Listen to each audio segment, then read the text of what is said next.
Hey everyone, Oisty T here from Good Evening Eorzea, and I'm here to talk to you about the Shadowbringers promotional website for Final Fantasy XIV. So, Shadowbringers is coming July the 2nd, as you can see on my screen, and behind the main title card is playing the trailer. Now, this is the promotional website that Square Enix used to show off the trailer, show off the different features of the game, and it was updated yesterday, the 11th of April. I'm a little bit later in the video due to some real life issues, but I'm here to talk about the actual site itself. So it does have the trailer on there. It does advise of when the release is and the pre-release. Obviously, it's releasing July the 2nd. The early access is June 28th, and it starts off talking about the information about where it's going in terms of story, because the promotional website is a lot of lore content. It doesn't really show off much gameplay.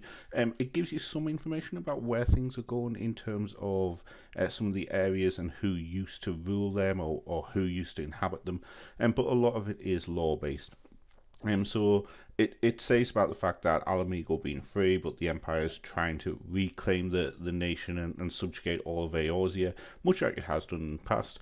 However, the Warrior of Light, the Scions, they are all in slumber, and they have been left to struggle. The Eorzea has been left to struggle, because they've been beckoned to the first. And here a new adventure begins in a world where light ushers all into oblivion. For where there's light, there is shadow, because we are becoming the warrior of darkness. And then, just so that we're aware, that's the collector's edition. So you can see you get a Dark Knight figurine, the game disc, the hardback art book, the art box, the playing card deck, the mount, the revolver gunbreaker weapon, which is the Final Fantasy VIII one, as well as a wind up Fran minion. And then that's it on the main page. So as you can see along the top, we've got story, gameplay, systems, media, and products. So we're just going to go through the story. So Hero becomes villain as the Warrior of Light, embraces the dark, and embarks upon an adventure that transcends worlds. So obviously we are going to the first that was confirmed at the JP FanFest, and we're going to some new areas. So obviously we're going to Northrend, which is where in the first we're going, and we've got the new city. So we've got the Crystarium and Yulmore, and then we've got the new areas. So we've got Rak'tika, Amareng, Ilmeg, Colucia, which I don't believe has been in given out yet, and Lakeland. There is one area outstanding. When you think back to Stormblood and Heaven's Ward, they gave out the first 5 areas. They didn't let you know about Az's Law, and they didn't let you know about the locks until, was it the locks or the peaks, one of them two, until right at the end. So the vast majority of first is devoid of light, of life even, and Northrend is the last remaining bastion. Because it's a reflection of the source, its climates and environs resemble those of Eorzea, but there are some slight differences. So as you can see, the Crystarium and Lakeland is kind of the more Dona area. Yulmore is Limsa. Rak'tika kind of is like the Shroud. Amareng is kind of Uldarian. And then Colucia and Ilmeg are kind of different areas. I'm not too sure where in Eorzea they would fit.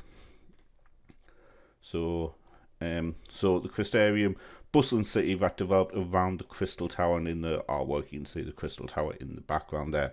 In the years following sudden appearance in Lakeland, serves as a safe haven. So this is probably going to be our main city hub. It's probably where we're going to start the journey, because I think at the end of 4.56, spoiler alert for anyone that hasn't completed it, you are going to the Crystal Tower to find something that the well-spoken traveller has left for you. And I think it's kind of the common thing to be that you're going to use the Crystal Tower to travel to the first. And obviously it's the last safe haven against the Sin Eaters. And just some lovely screenshots there showing off the Crystarium in all of its glory. Then you come to Yulmore, which, like we say, is very Limsa looking. So, with its influence extending across the majority of the Isle of Calusia, so Calusia is probably going to be the Lenosca of it.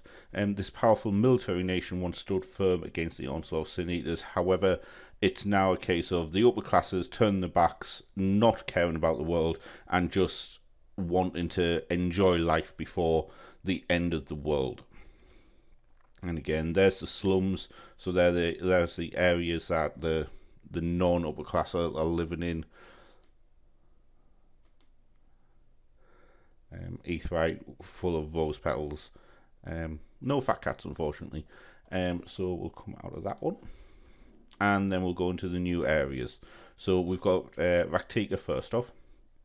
So before the trees were seeds in the forest, it was the royal capital of an advanced magical civilization, the Ronkan Empire.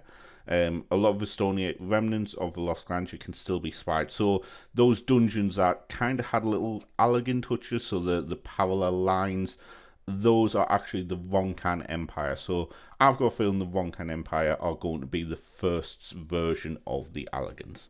And again, just lovely screenshots showing off the area. So this is what I'm kind of on about. So these bits here are very Allegan in design in terms of the parallel lines. And these are the screenshots that we've seen previously. This bit here, I think this is the kind of stand where in the trailer you see Y'shtola and Urianger fighting against the tide of fire in the Rak'tika Greatwood. And obviously the cities are up in the trees, as we have found out. Then we go to Amareng. So vast desert occupying the southern expanse that the Flood of Light was halted. So this is where the last area is going to be stood. Just this is actually the Flood of Light. It was in the Game Escape interview. Yoshi P did name the area beyond the Flood of Light. I can't remember what it is off the top of my head, unfortunately. Inhospitable from the beginning, it now lies on the threshold of life and all-consuming radiance. So it is kind of like the last bastion in this area of survival. And there you are. You get a better viewing of the actual crystalline form. And obviously, like we said, and Yoshi P said in the NA FanFest when this was first announced, the camera's not on an angle, the actual city is on an angle. Then we come to Ilmeg. Tucked away in the mountains, this enchanted land was once home to the kingdom of Volbert. When man abandoned it following the Flood of Light, instead became home to the Fae, the playful and childlike pixies, chief among them. So the pixies are going to be one of the beast tribes. This is kind of like the Querfus, I think, in terms of like where it sits in Eorzean versus the first geography. And as we know, that is Titiania's palace, as well as some of the housing. Now this is a new one, we haven't seen this before. Calusia, the largest island in Northland. The greater part lies under the dominion of Yulmore, the city of final pleasures, as to give it its full name. Compared to other lands, it's known for experiencing few Sin Eater attacks, a reputation that draws throngs of refugees. So this isn't an area that is normally attacked by Sin Eaters. However, I can imagine that changing come Shadowbringers. You don't get many. You only get that one screenshot of that. However, later on in the site, we find out that the dwarves are actually in the mountains of Calusia. And then we get Lakeland. Verdant region centered around the source. The Great Lake whence it derives its name. So this is Silvertear Lake in Eorzean terms. Rich in ether, this land has long been sacred by the elves, its original inhabitants. Nowadays, it falls under the aegis of the Crystarium, mankind's final bastion. So we have talked, this is probably going to be the first area you go and visit after you've been to the Crystarium, after you journey to the first. And this is kind of Silvertear Lake area, Mordona area, those types of things. And there you can see the giant crystal tower. And then back to the Rak'tika Greatwood. So, just a little bit further down. So we've got a couple of new trials. So we've got Titiania, a being of great power, holds sway over the other pixies and the Fey folk of Ilmeg, folk who, despite their notoriously temperamental natures, bow before their ruler, one of all. So Titiania is going to be one of the trials, and this is the thing, it specifically states trials as opposed to primals. As you can see as well along the top here, just a trailer for the Crystarium, which is really nice because throughout the site a lot of the trailers are continuously playing, so that you've got an ongoing idea about where the areas are. So back to the trials. So they don't specifically name them as primals. So I've got a feeling Ilmeg might be the second area you go and visit, which is where the 73 trial in this case would be, if it follows the same pattern as Ravana in Heavensward and Susano in Stormblood. And she's going to be the herald of the Fey folk. And Innocence. Now, I originally theorized that Innocence would be the final boss, the final trial. And Innocence sits atop the hierarchy of Sin Eater, so he is the main Sin Eater. He's the general, so to speak, but they don't know its nature and main purpose. So it could well still be the main Sin Eater. It could be Solus, which is what one theory seems to indicate, that Solus wasn't in 4.56 because he's away on the first, leading this Sin Eater attack. And he could be Innocence. You could fight Innocence and then find out it is Solus.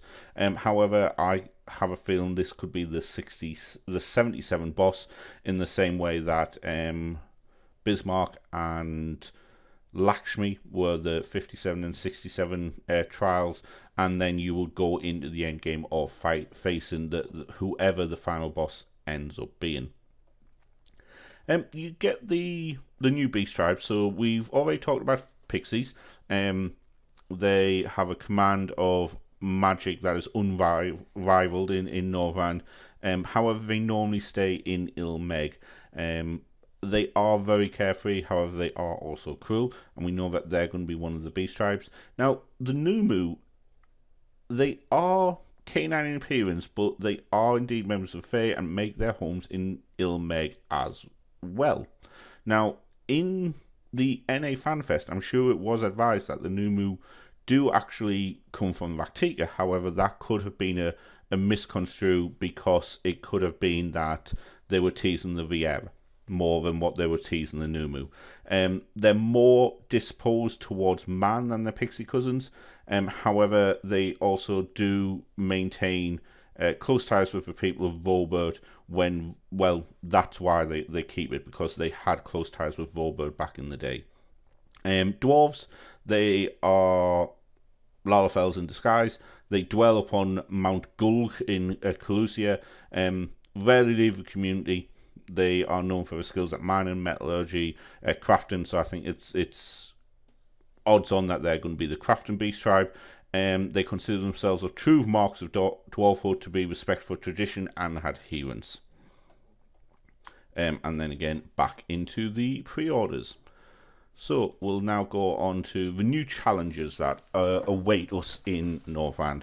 So filled with danger, and we have got some guest creators to create a Harrow new story, test the metal of the realm's greatest heroes in Yorha Dark Apocalypse. So we know that the two guest creators, one of them is Yosuke Saito, who is part of the Dragon Quest game series, as well as Yoko Taro, who was part of Drakengard and the Nier series.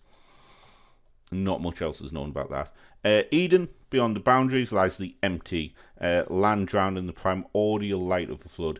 So to redress the balance, we must wield the power of lights which the first have never seen. So it seems to be this is going to tie into the story a little bit more. It's not necessarily going to be main story quest related, however it does seem to be having ties with the main story a lot closer than what Alexander has and what Omega did in the last two expansions.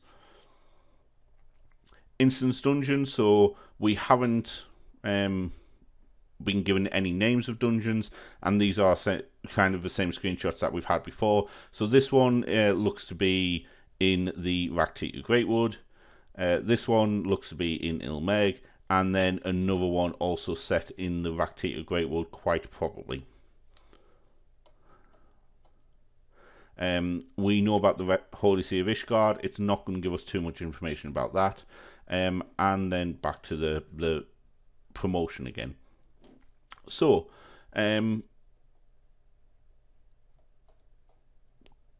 these are the new systems. So, deep level of immersion and enjoyment. And it gives us the two new jobs first. So, we've got the Gunbreaker. Now, actually, I'm going to go and speak about the races first. So I'll scroll all the way down to the bottom because we've got these first off. So New Game Plus, allowing for replay of previously completed quests while retaining the progression and job level. I was talking to Mr. Murphy about this earlier. If we have to go from one to wherever, it's not something that we're going to do. However, if it allows us to pick specific points in the main story quest and allows us to go back to them, things like the Nadam from Stormblood, the Battle Royal where you fight Varbond from Stormblood, those are kind of things we would want to go back. Increase to level 80 as we were expecting, as well as new gear and crafting recipes. Trust system, so you will have the chance to challenge the dungeons with parties of non-player characters, including various Sands of the Seventh Dawn, though traditional party matching systems will still be there. And as you can see, you've got Thancred as Gunbreaker, Ishtola as a Black Mage, Yoshi P's character down in the middle as a Black Mage, and then Urion J bringing up the rear as an Astrologian. Two new races, so we're going to talk about the Viera first. So it does tell us about the different clans of the Viera. So the Viera of the Rava clan live primarily in the Golmor jungle, as we found out in the Return to Ivalice series. The males stand as wards of the forest, however the females are adept hunters in their own right. Despite attempts by the Dalmascans to subjugate them, they have ever maintained a self-governing dominion. Though most would adhere to the traditions of the wood, some have ventured out. The Vina are the other type, so they are from the snow-capped mountains. They make their homes in the forest line in the southwestern foothills of the Skate range. Like members of the sister clan, they live as hunters and gatherers, labouring not only to protect the woods but also to nurture them. However, the winds of war have swept up a few and have sent them away. They do a very strict code called the Green Word, and they're prohibited from contact with the outside world under threat of exile. Their society is purely matriarchal, and males of all age are seldom, if ever, found within the boundaries of any village. They instead serve as protectors of the wood from the shadows. That's kind of a lore reason as to why that we're not going to see them. They are there to protect the woods from any kind of intruders. And then obviously just some screenshots of the Viera characters. And then we've got the Hrothgar. So there's two different types. There are the Hellions and the Lost. So Hrothgar of the Hellion clan are the warm colour of their fur. In the ages past, they could be found in the southern region of Ilsabard, devout servants of their queen. So male only, but they do have a queen. Though they have themselves have no word to describe their clan, scholars name them Hellions, after observing how the people's lives revolved around the Queen's needs as planets orbit the sun. And the Lost are the winter version, so they have grey fur, white fur. They have nomadic lifestyle, so they're seasonal workers, mercenaries, peddlers. They don't like to take undertake duties that are different to their actual propensity to travel.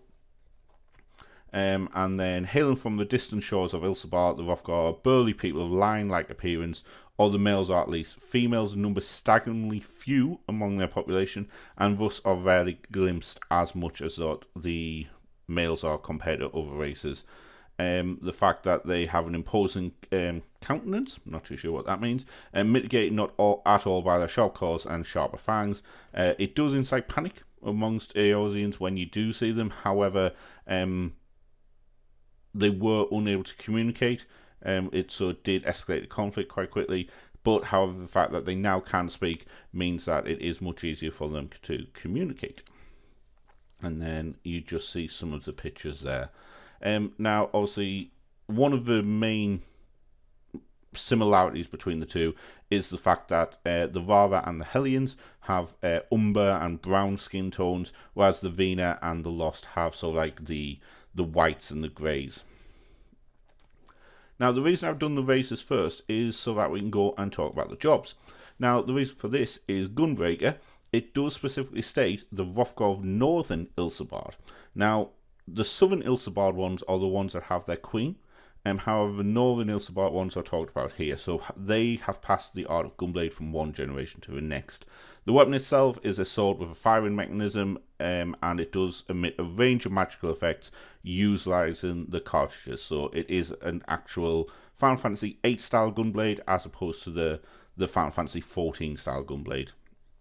So it was originally employed by Queen Gunhilda's personal guard. They were once known as Gunhilda's Blades, and they do really differ from the Garlean Empire.